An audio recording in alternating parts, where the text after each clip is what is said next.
बस्तर के लिए दिल्ली से इतना पैसा चला है कि हर आदिवासी के घर में एक मारुति कार हो सकती थी। क्या हर आदिवासी के घर में एक मारुति कार खड़ी हो सकती थी। इतना पैसा दिल्ली से चला है, ऐसा बचपन से सुनते आए हैं।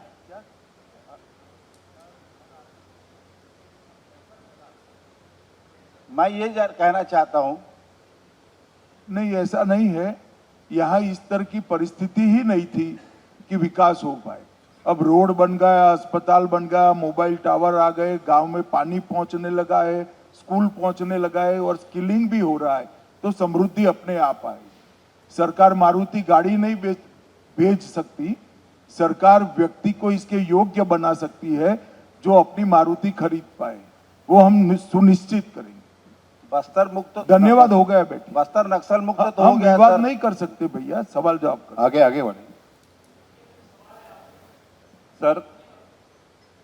बस्तर नक्सल मुक्त हुआ, इसके लिए आपको बधाई, आपकी सरकार को बधाई। आपने बस्तर को सर्वश्रेष्ठ बस्तर बनाने की दिशा में जो 2030 का जो विजन दिया है, उस विजन के तहत कल माननीय मुख्यमंत्री 31 का 5 साल, हम 26 में है, 31 में। ठीक नहीं, कल माननीय मुख्यमंत्री जी ने एक बात कही कि बस्तर में औद्योगिकरण नहीं होगा, कृषि आधारित विकास हम करेंगे। ऐसे में बस्तर के विकास का मॉडल आप क्या वो कर रहे हैं और बस्तर के अभी आज मैं आपके सामने शहीद गुंडादुर सेवा डेरा का परिचय करने के लिए हूं।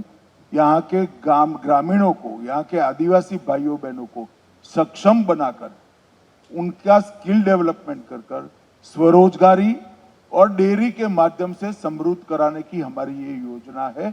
इसका परिचय कराने के लिए मैं आया हूं। जैसे जैसे समय आगे बढ़ेगा हम आगे की चीजें भी बताते जाएंगे। आपको कोटि कोटि साधुवाद। मेरा एक सवाल है, कल आपने जो बादल में एक बहुत बड़ा बात कही थी कि विकसित भारत बिना विकसित बस्तर के संभव नहीं है। तो मेरा सवाल यह है मान्यवर, बिना यात्री निरोध सुविधा के बस्तर में कैसा विकास की कल्पना करते हैं? क्योंकि हम बस्तरवासी आज आज़ाद भारत के पहले या बाद से अभी तक रायपुर ट्रेल में नहीं चल पा रहे हैं। इस संबंध में आप क्या कहना चाहेंगे और भारत सरकार क्या प्रयास करेगी? देखिए, एक ऐसे क्षेत्र के विकास की कार्य योजना बनाने के लिए हम आगे बढ़े हैं जो बाकी के देश के हिस्सों से लगभग 30-40 साल विकास की रेस में पिछड़ गया है। यहाँ अभी हम सभी ग्रामीणों को सशक्तिकरण करेंगे। इंफ्रास्ट्रक्चर भी खड़ा करने का काम साइमल्टेनियसली हमने शुरू कर दिया है। यहाँ इरिगेशन की योजनाओं का भी डिजाइन हो रहा है, रेलवे भी पहुंच रही है और साथ में एक बार ये पहला चरण समाप्त होने के बाद बस्तर के संपूर्ण विकास की भी कार्य योजना हम बनाएंगे। परंतु मैं इतना सुनिश्चित करना चाहता हूं कि बस्तर का हर नागरिक की अभी जो एवरेज आय है उसको कम से कम हम 5 साल में 6 गुना करने का काम करेंगे। इसमें कोई संशय रखने की जरूरत नहीं और इसका वैज्ञानिक आयोजन हमारे साथ उपलब्ध है। सर नमस्कार, मेरा नाम नरेश है। सर मैं जानना चाहता हूं, सर आपने एक मॉडल बताया कि सहकारिता के माध्यम से ये समृद्धि पहुंचेगी गांव तक, एक भैंस और एक गाय और अन्य चीजें की जाएंगी वन उत्पाद से संबंधित। क्या विशेष पैकेज का भी प्रावधान है? और जो रोजगार है क्या सहकारिता में पैकेज नहीं होता, सहकारिता अपने आप में पैकेज है। सब लोग परिश्रम करके सम्मान के साथ कमाते हैं जी। इसके अलावा क्या विशेष पैकेज? धन्यवाद। बस्तर नक्सल मुक्त हो गया है, लेकिन बस्तर में एक अफवाह तेजी से फैल रही है कि अब जल जंगल जमीन भी खत्म हो जाएगा। आदिवासियों को क्या मैसेज देना चाहेंगे?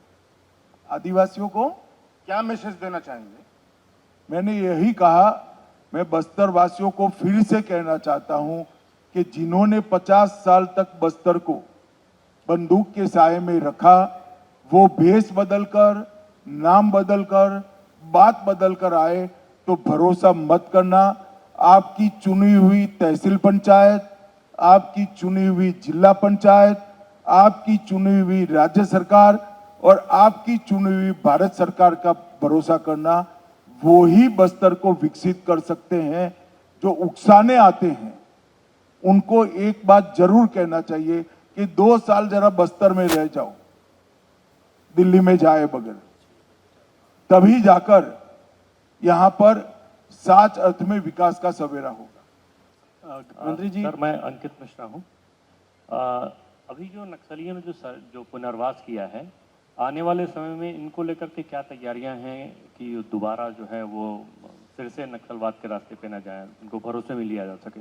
देखिए, पुनर्वास किए हुए सारे नक्सली भाइयों बहनों के लिए भारत सरकार ने 20 करोड़ रुपया खर्च कर एक सेंटर बनाया है, जहां अभी उनका स्किलिंग भी हो रहा है। जो निरक्षर है उनकी पढ़ाई लिखाई भी हो रही है, साइकोलॉजिकल मैपिंग होकर एक नया विश्वास भरने का साइकोलॉजिकल ट्रीटमेंट भी हम उनको दे रहे हैं, और आने वाले समय में वो अपने परिवार के साथ सम्मान के साथ रहे, इस प्रकार की पूरी ट्रेनिंग करने की व्यवस्था छत्तीसगढ़ सरकार और भारत सरकार ने की है। एक बहुत बड़ा प्रोजेक्ट है, और मैं मानता हूं कि जिनको स्कूल से नक्सली उठा गए और वो नक्सलवादी बने, इसका कोई दोष नहीं है। वो तो विक्टिम थे जिन्होंने हथियार डाल दिए। उनको पूरा अधिकार है सिस्टम के अंदर पुनः प्रस्तापित होकर सम्मान के साथ जीने। आपने कहा कि बस्तर नंबर 1 संभाग बनेगा आदिवासी क्षेत्र में, तो हम किस संभाग को देश के पीछे करके आगे बढ़ेंगे, उसके बारे में थोड़ा पूछा था। कौन सा संभाग है जिसको हम हटा? अभी तो भारत सरकार ने एक बहुत अच्छे सोच विचार के साथ एक योजना बनाई है। कल सभी नक्सल के अधिकारियों की भी यहाँ पर मीटिंग थी। इसमें कार्य योजना का डिटेल प्लानिंग सभी राज्य सरकारों के साथ शेयर भी किया गया है। गृह सचिव ने स्वयं एक प्रेजेंटेशन देकर ये कार्य योजना सबके सामने रखी है। अभी बस्तर का जहां तक सवाल है, शहीद वीर गुंडादुर सेवा डेरा से हम शुरुआत करेंगे, और विकास के लिए जो कुछ भी जरूरी है वो सभी चीजें एक के बाद एक इसके अंदर जोड़ते जाएंगे। अभी सबसे बड़ी जरूरियात है लोगों को सरकार की सारी योजनाओं का लाभ मिले, 100% सैचुरेशन तक पहुंचे, स्किलिंग हो, कोऑपरेटिव के माध्यम से उनकी आय को बढ़ाया जाए, और फिर संपूर्ण विकास की दिशा में भी हम आगे बढ़े।